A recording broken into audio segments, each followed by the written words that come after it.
26வது ஸ்லோகம்.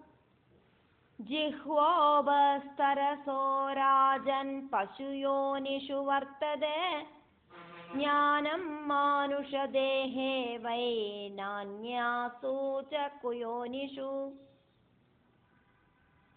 பசி, சாப்பாடு, தூக்கம் இதெல்லாம் மிருகங்களுக்கும் இருக்கு. பட்சி மிருகாதிகளும் சாப்பிடுறது, தூங்கிறது, சிருஷ்டி நடக்கிறது. ஆனா ஞானம் அப்படின்னு இருக்கிறது மனுஷாளுக்கு மட்டும்தான் உள்ளது. அந்த புத்தி அப்படிங்கிறது மனுஷாளை தவிர இருக்கிற உயிரினங்களுக்கு இந்த புத்தி அப்படிங்கிறது ரொம்ப ஸ்ட்ராங் ஆயிட்டு ஆக்டிவேட் ஆகாது. எதுக்கு பிறந்தோம், நம்ம ஆறு, எங்கேருந்து வந்தோம், இந்த சரீரத்துக்குள்ள ஜீவாத்மாவை மறுபடியும் அந்த பரபிரமத்துல எத்திக்கிறதுக்கு என்ன செய்யணும் இப்படிங்கிறதெல்லாம் யோசனை பண்றது மனுஷாளாக்கும். அப்படி நல்ல ஒரு மனுஷ ஜென்மமாக்குமே உங்களுக்கு கிடைச்சிருக்கு. அந்த மனுஷ ஜென்மத்தை யூஸ் பண்ணிக்குங்கோம் ராஜாவே. 27வது ஸ்லோகம். தஸ்மாத் கச்ச கிருஹம் த்யக்த்வா சோகம் காந்தா சமுத்பவம் மாயேயம் பகவத்யாஸ்து யயா சம்மோஹிதம் ஜகத். அதனால மனைவி காணாம போனாளே அப்படிங்கிற துக்கத்தை வெடிஞ்சு உங்களோட கிரகத்துக்கு நீங்கள் போங்கோ.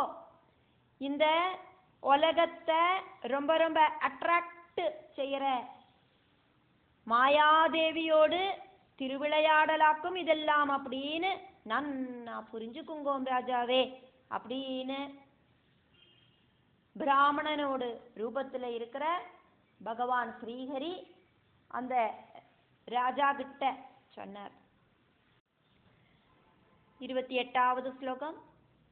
நாரத மகர்ஷி வியாசருக்கு அதுக்கப்புறம் அங்க என்ன நடந்தது அப்படிங்கிறத வர்ணிக்கிறார். அதனால நாரத உவாச்ச இத்யுக்தோ ஹரிணா ராஜா பிரணம்ய கமலாபதிம் கிருத்வா ஸ்நான விதிம் சம்யக் ஜகாம நிஜ மந்திரம். இப்படி பகவான் ஸ்ரீஹரி சொன்னதை கேட்டு ராஜா அந்த பிராமண வேஷத்துல இருக்கிற பகவான நமஸ்காரம் பண்ணினார். அதுக்கப்புறம் அந்த நதியில இறங்கி யதாவிதி ஸ்நானம் செஞ்சதுக்கு அப்புறம் அவரு ராஜகொட்டாரத்துக்கு திரும்பி போனார். 29வது ஸ்லோகம். தத்வா ராஜ்யம் ஸ்வபௌத்ராய பிராப்ய நிர்வேதமல்புதம் வனம் ஜகாம பூபால தத்வஞானமவாபஜ. ராஜகொட்டாரத்துக்கு திரும்பி போன அவரு ராஜ்யத்தை அவரோட பௌத்திரனுக்கு கொடுத்தார், பேரனுக்கு கொடுத்தார். அதுக்கப்புறம் இந்த பிரகிருதி விஷயங்களில அவருக்கு ஆசை அப்படிங்கிறது இல்லாம போயிடுத்து. ராஜ்யம் வேண்டான்னு வச்சுட்டு வானப்பிரஸ்தனாயிட்டு ஆத்ம ஞானத்தை அவர் சீகரிக்கவும் செஞ்சார். 30வது ஸ்லோகம். கதே ராஜன்யஹம் வீட்யா பகவந்தமதோட்சஜம் சமப்ரவம் ஜகநாதம் ஹசந்தம் மாம் புன புன. ராஜா திரும்பி போனோன அவரோடு மனைவியாயிருந்தேனே, ஸ்திரீயாயிருந்தப்ப நான் அதெல்லாம் பார்த்துண்டாக்குமே அங்க நின்று இருந்தேன். நான் சர்வேஸ்வரனான இந்த பிரபஞ்சநாதனா இருக்கிற பகவானை பார்த்தேன். என்ன பார்த்து மறுபடியும் மறுபடியும் புன்னகை பண்ணற இந்திரியங்களுக்கு அப்பாற்பட்ட அந்த பகவான் அங்க நின்று இருந்தாரே, புன்னகையோடு கூடி நின்று இருந்தாரே, அந்த பகவான் கிட்ட நான் சொன்னேன். 31வது ஸ்லோகம்.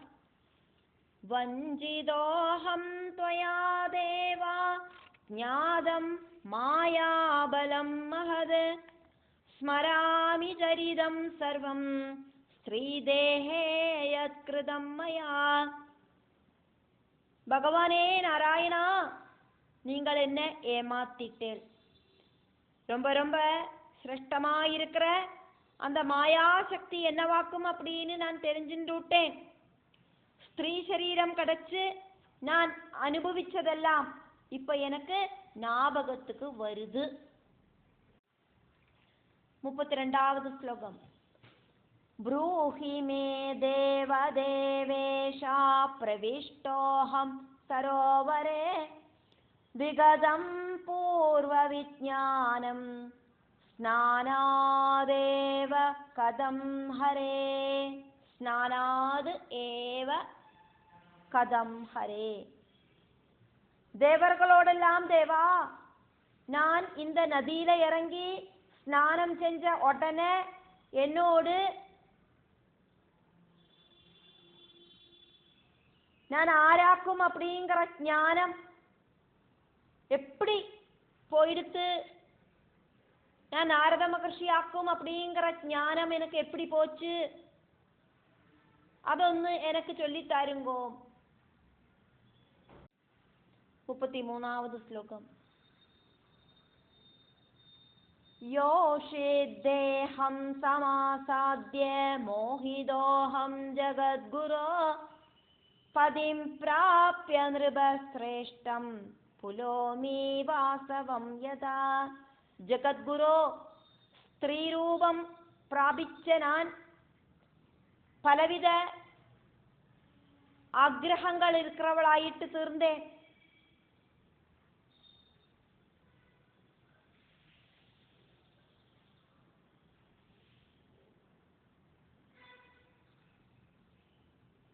பௌலோமி தேவேந்திரனை கணவராக்கின்ற மாதிரி நான் அந்த ராஜாவை திருமணம் பண்ணிக்கவும் செஞ்சேன். புலோம மகர்ஷியோடு புத்திரியாக்கும் பௌலோமி, இந்திரனோடு மனைவி சஜீதேவியா இருக்கிற பௌலோமி.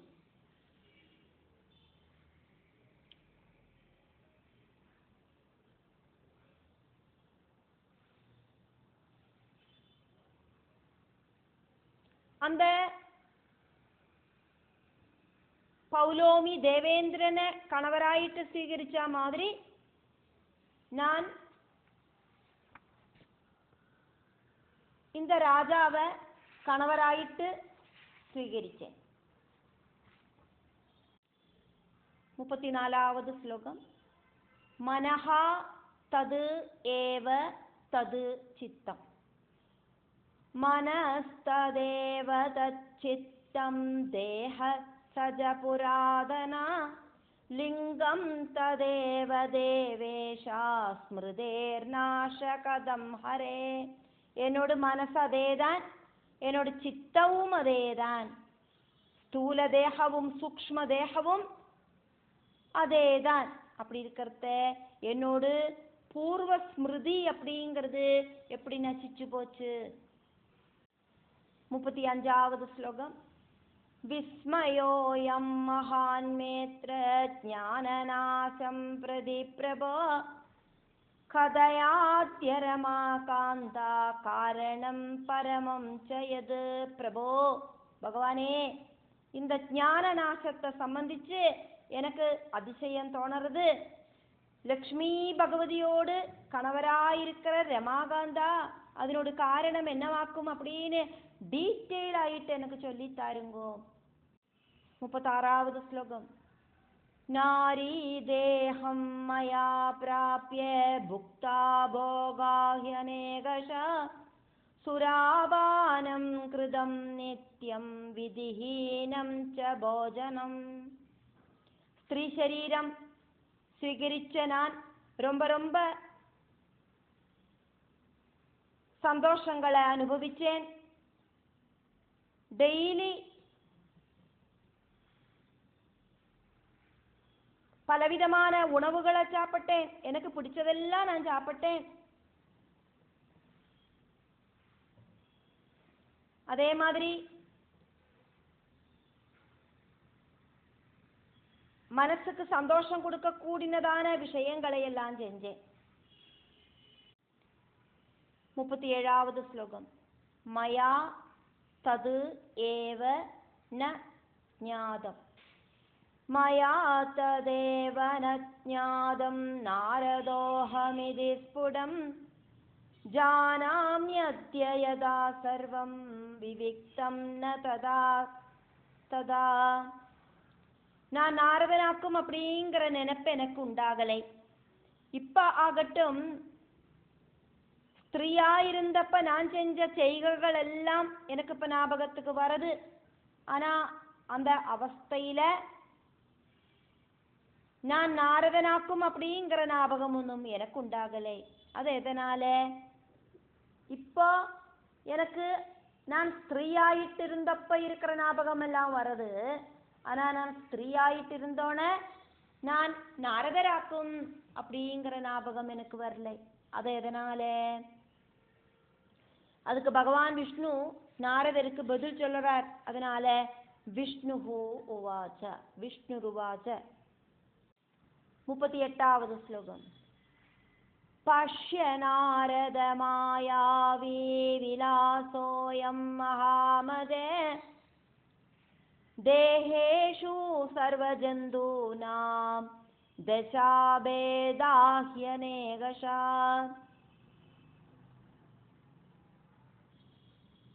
ரொம்ப புத்தி இருக்கிற நாரதா, இதாக்கும் மாயா தேவியோடு திருவிளையாடல்கள் அப்படின்னு புரிஞ்சுக்கோ. ஓரோ ஜந்துக்களுக்கும் சரீரத்துல நிறைய நிறைய அவஸ்தாபேதங்கள் இல்லையா? 39வது ஸ்லோகம்.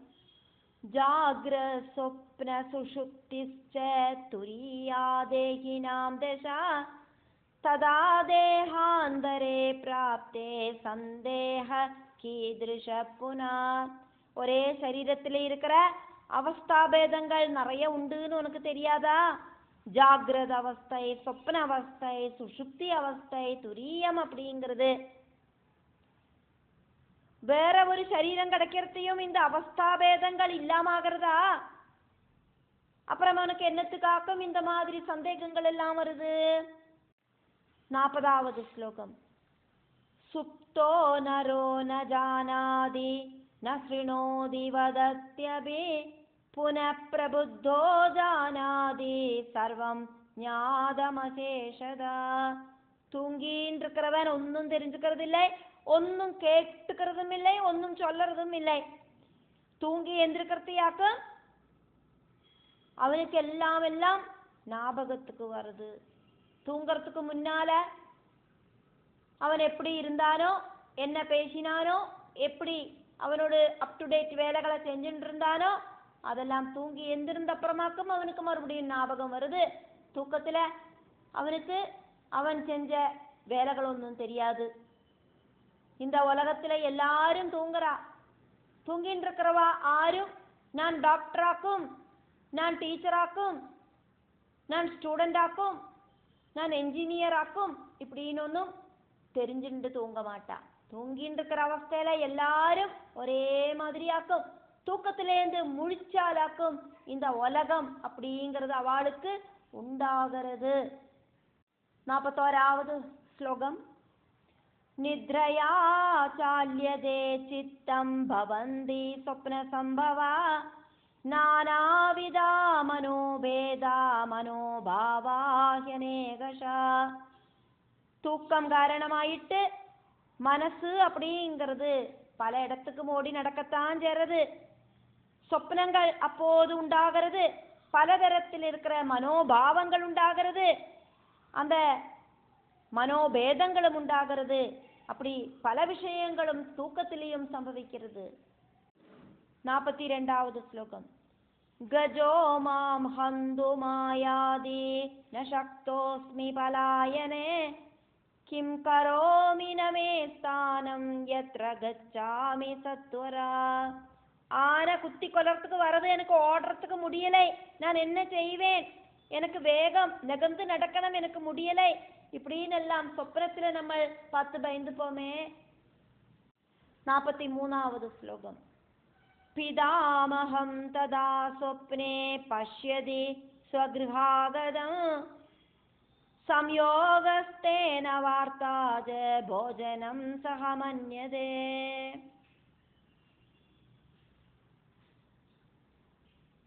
ഇപ്പൊ ജീവനോടെ ഇല്ലാത്ത താത്ത വീട്ടിൽ വന്നതായിട്ട് സ്വപ്നം കാണറോ, அந்த தாத்தா கூட நம்ம பேசினதாயிட்டு சொப்பனம் காணறோம்.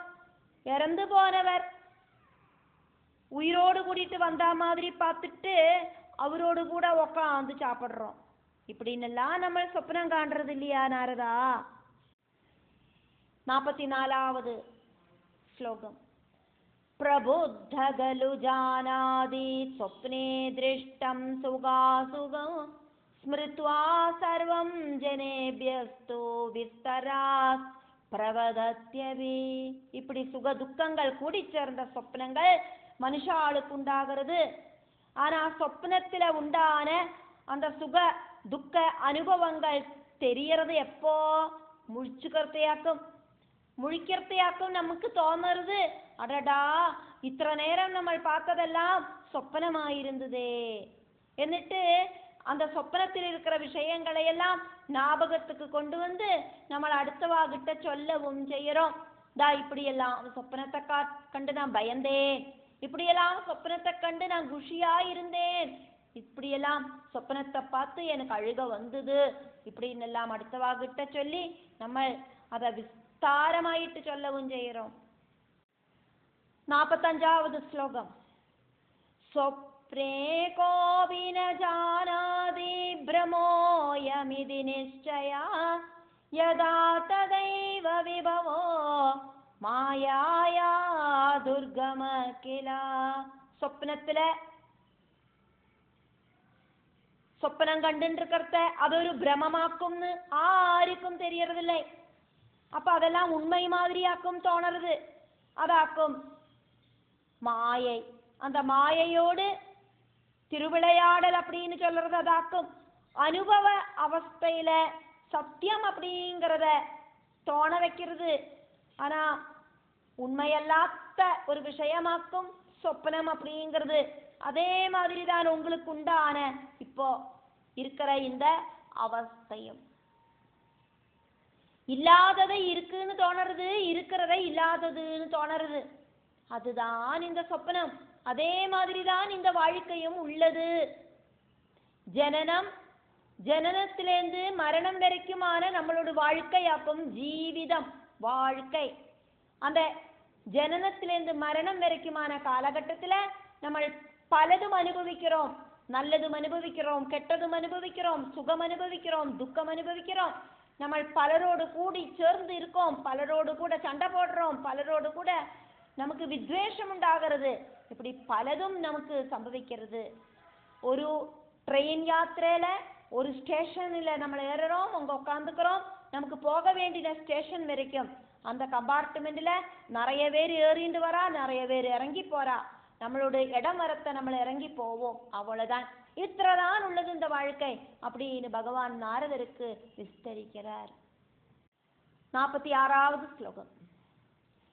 நாஹம் நாரத ஜானாமி பாரம் பரமதுர்கடம் குணானாம் கில மாயாயா நைவ சம்பூர்ண பத்மஜா. நாரதா, மாயா குணங்களோடு ரொம்ப ரொம்ப சிரமகரமா இருக்கிற அந்த ஒரு மாயையோடு அந்த ஒரு பிரபாவம் அப்படிங்கிறது இத்திரையாக்கும் அப்படின்னு தெரிஞ்சுக்கிறதுக்கு ஆராலையும் சாதிக்காது, எனக்கும் சாதிக்காது.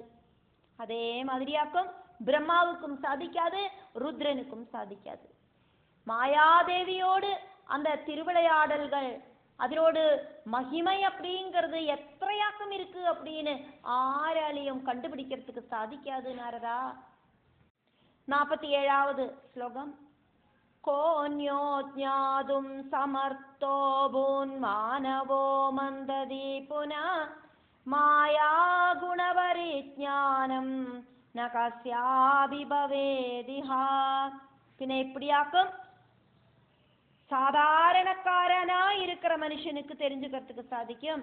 மாயா குணங்களை சம்பந்திச்ச அந்த ஞானம் அப்படிங்கிறது திரிமூர்த்திகளான எங்களுக்கே இல்லை அப்படிங்கிறத சாதாரண மனுஷ பிறவி எடுத்த நாரதா உனக்கு அது எப்படி தெரிஞ்சுக்கிறதுக்கு சாதிக்கும். 48வது ஸ்லோகம். குணத்ரய கிருதம் சர்வம் ஜகஸ்தாவர ஜங்கமம் வினா குணைர்ன சம்சாரோ வர்த்ததே கிஞ்சிதப்யதா. ஸ்தாவர ஜங்கமங்களாயிருக்கிற சகலதும் திரிகுணங்களால உண்டாக்கப்பட்டவையாக்கும். சத்குண ரஜோகுண தமோ குணங்கள் கூடி சேர்ந்தவையாக்கும். அதனால இந்த திரிகுணங்கள் இல்லை அப்படின்னா இந்த பிரபஞ்சமும் இல்லை. 49வது ஸ்லோகம். அஹம் சத்வ பிரதானோஸ்மி ரஜஸ்தமசமன்விதா ந கதாஜித் த்ரிபிர்ஹீனோ பவாமி புவனேஸ்வரா. சத்குணம் ஜாஸ்தியா என்னில இருக்கு, இருந்தாலும் எனக்கு ரஜோகுணமும் தமோ குணமும் அப்பப்ப வந்துட்டு போகும். புவனேஸ்வரனான நான் ஒருபோதும் இந்த திரிகுணங்கள் இல்லாதவன் கிடையாது. அதை நீ தெரிஞ்சுக்கோ நாரதா. 50வது ஸ்லோகம். ததா பிரம்மா பிதா தேத்ர ரஜோ முக்கிய பிரகீர்த்திதா தமஸ் சத்வ சமாயுக்தோ நதாபியாமுத்சித கிலா. அதே மாதிரியே நாரதா, உங்களோட அப்பாவான பிரம்மாவும் அப்படியேதான் ரஜோகுணமாக்கும் ஜாஸ்தி, இருந்தாலும் தமோ குணமும் சத்குணமும் அப்பப்ப வந்து போகும்.